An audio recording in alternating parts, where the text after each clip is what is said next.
Chapter 13 The 100 Days. Monsieur Noirtier was a true prophet, and things progressed rapidly, as he had predicted. Everyone knows the history of the famous return from Elba, a return which, without example in the past, will probably remain without imitation in the future. Louis XVIII made but a faint attempt to parry this unexpected blow. His lack of confidence in men deprived him of his confidence in events.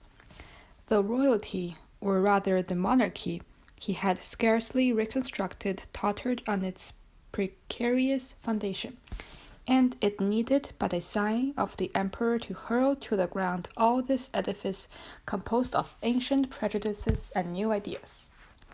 Villefort, therefore, gained nothing save the king's gratitude, which was rather likely to injure him at the present time, and the cross of the Legion of Honor, which he had the prudence not to wear, although Monsieur de Blacas had duly forwarded the brevet.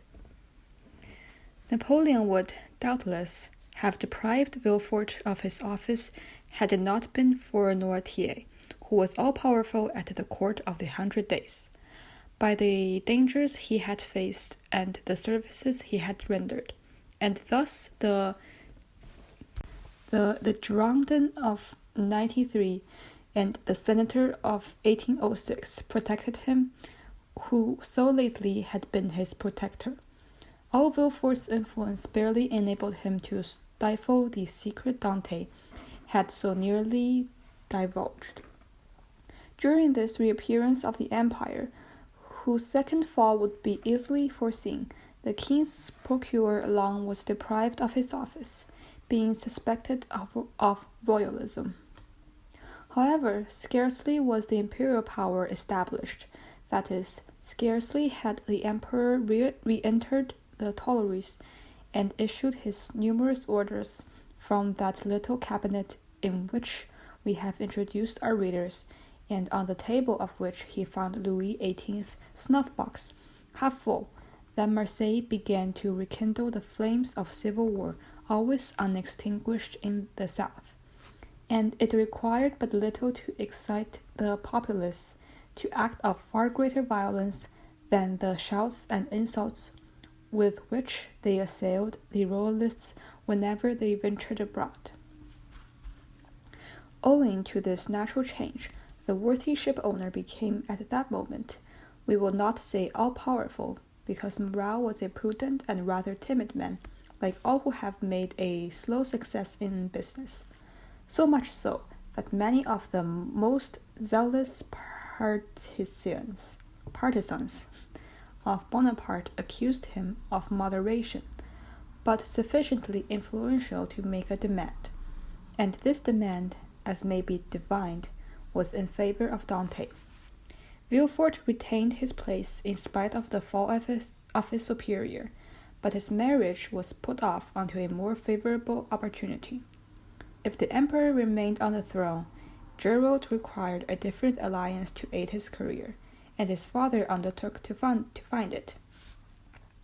If Louis XVIII returned, the influence of Monsieur Saint-Méran and himself became double, and the marriage must be still more suitable. The deputy procureur was, therefore, the first magistrate of Marseille. When one morning his door opened, and Monsieur Morale was announced, anyone else would have hastened to receive him and revealed his weakness, but Villefort was a man of ability, who, if he had not the experience, had the instinct for everything. He made Morale wait in the antechamber, although he had no one with him, for the simple reason that the king's procureur always makes everyone wait. And after a quarter of an hour have passed in reading the papers, he ordered Morale to be admitted.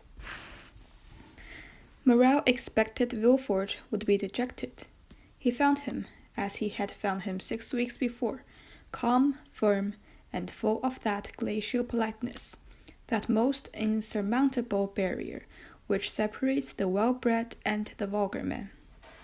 He had penetrated into Villefort's cabinet, convinced that the magistrate would tremble at the sight of him. On the contrary, he felt a cold shudder all over him when he beheld Villefort seated, his elbow on his desk and his head leaning on his hand.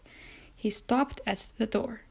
Villefort gazed at him as if he had some difficulty in recognizing him.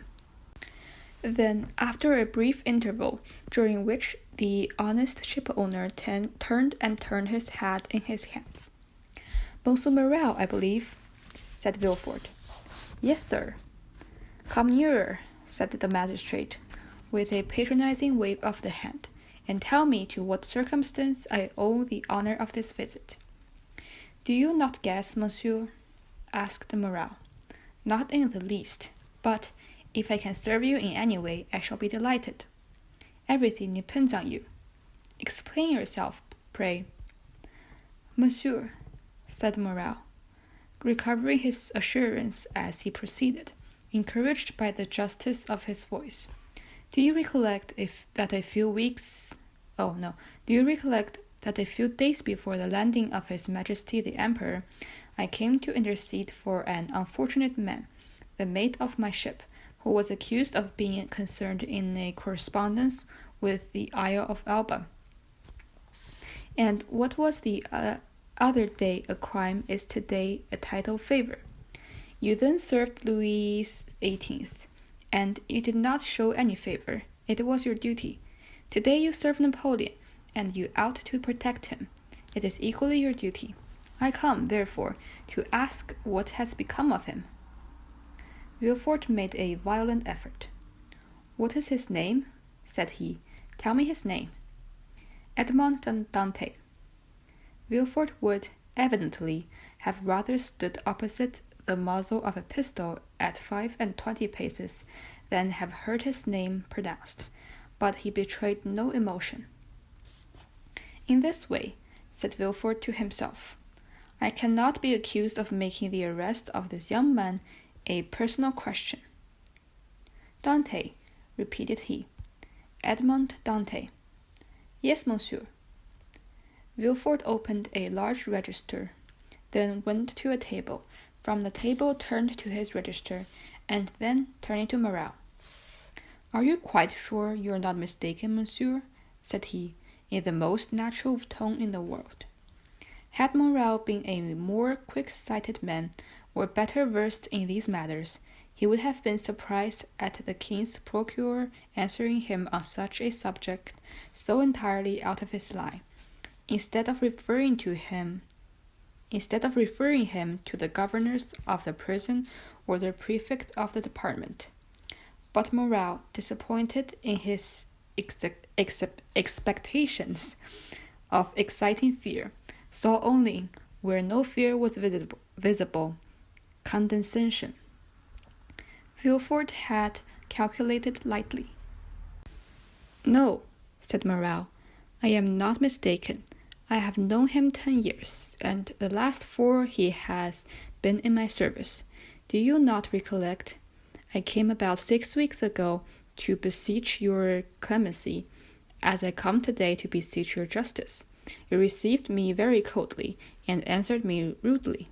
Oh, the royalists were very severe with the Bonapartists in those days."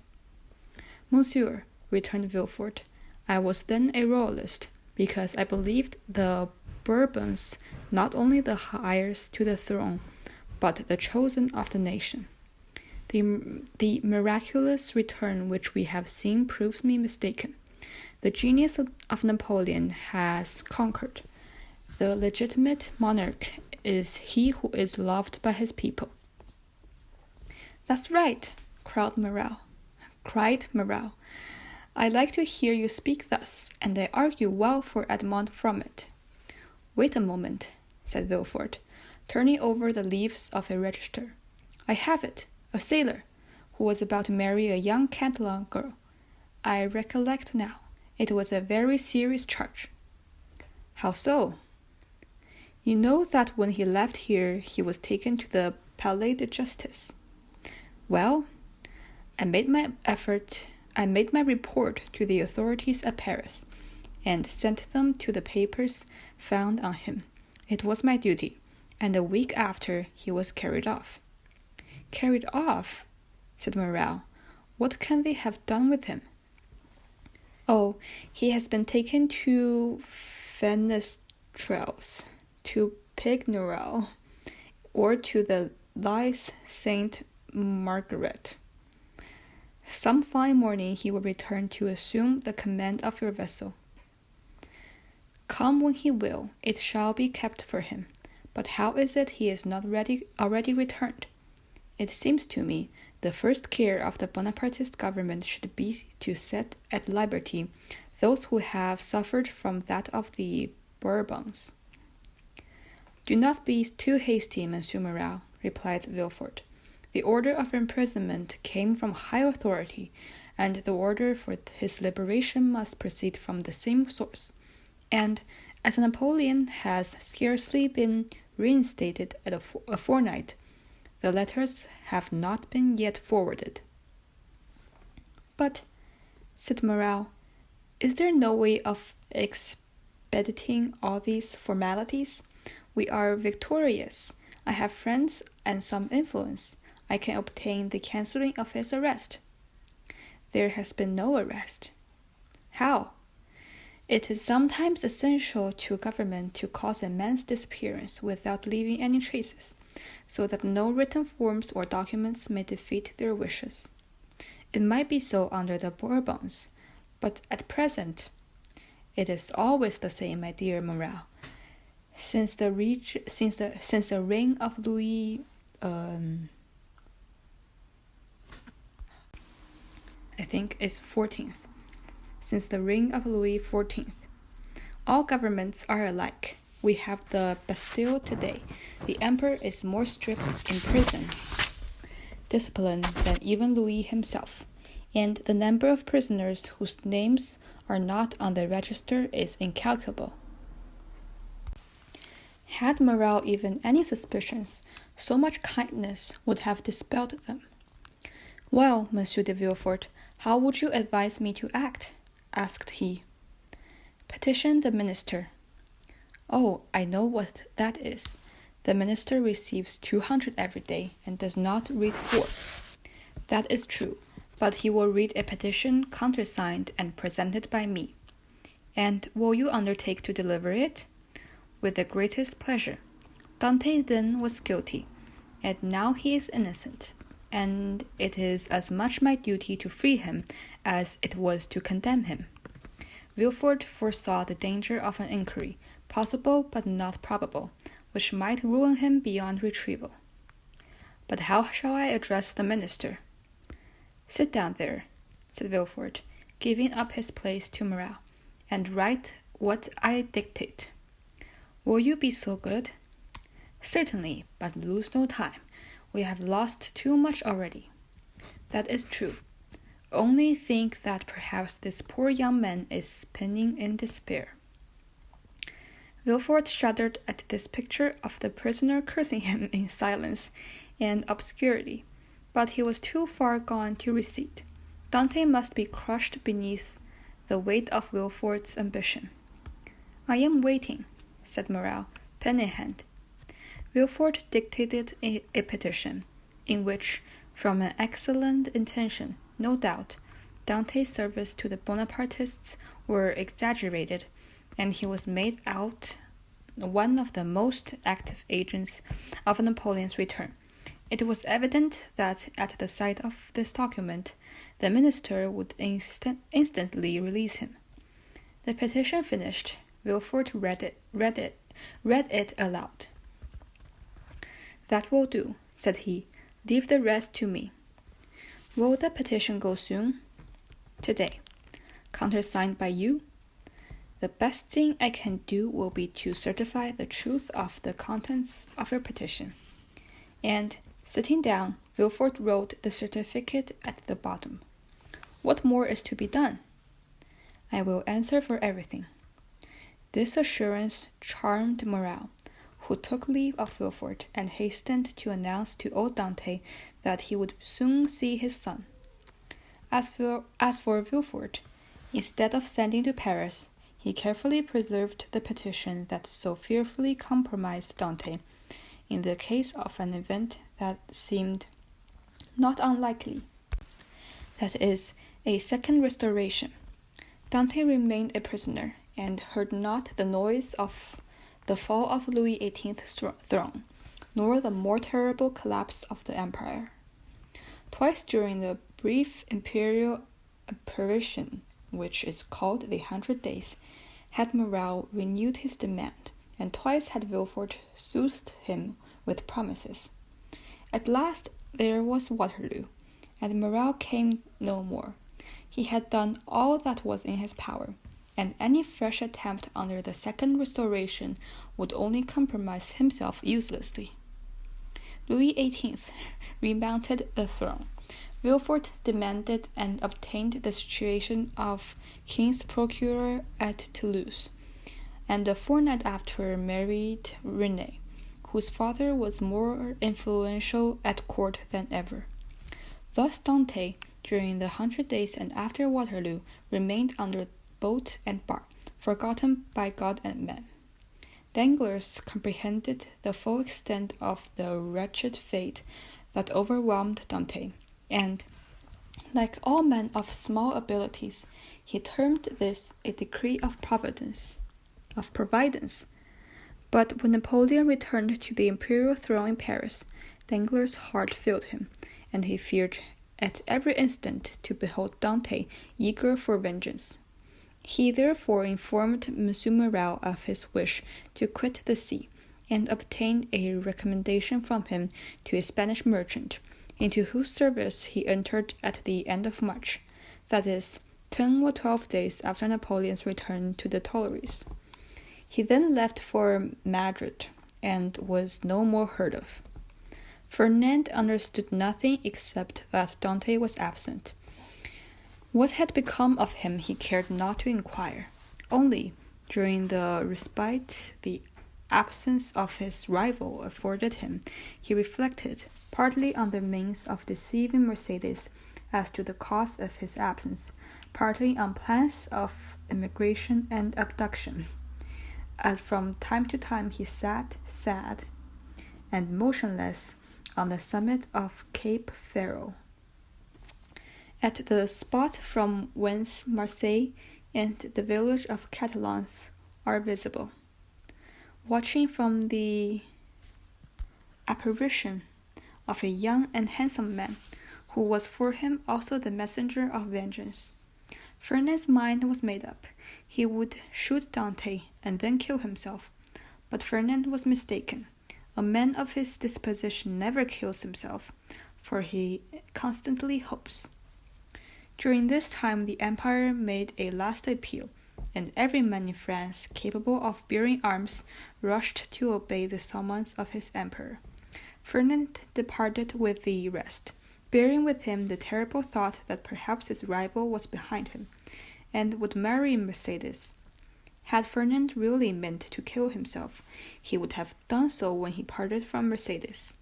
His devotion, his constant attentions, and the compassion he showed for her misfortunes produced the effect they always produce on noble minds. Mercédès had always had a sincere regard for Ferdinand, and this was now strengthened by gratitude. "My brother," said she, as she placed his knapsack on his shoulders, "be careful of yourself, for if you are killed I shall be alone in the world." These words infused a ray of hope into Ferdinand's heart. Should Dante not return, Mercédès might one day be his. Mercédès was left alone to gaze on this bare earth that had never seemed so barren, and the sea that had never seemed so vast. Sometimes, bathed in tears, she wandered, without ceasing, around the little village of the Catalans. Sometimes she stood mute and motionless as a statue beneath the burning sun of the south, gazing toward Marseille. At other times gazing on the sea, and debating as to whether it were not better to cast herself into the abyss of the ocean, and thus end her woes. It was not want of courage that prevented her putting this resolution into execution, but her religious feelings came to her aid and saved her. Carteret was, like Fernand, enrolled in the army, but, being married and 8 years older, he was merely sent to the coast fortresses. Old Dante, who was only sustained by hope, lost all hope at Napoleon's downfall. 5 months after he had been separated from his son, and almost at the very hour at which he was arrested, he breathed his last in Mercedes' arms. Morale paid the expenses of his funeral, and a few small debts the poor old man had contracted. There was more than benevolence in this action. There was courage, for to assist, even on his deathbed, the father of so dangerous a Bonapartist as Dante was, stigmatized as a crime.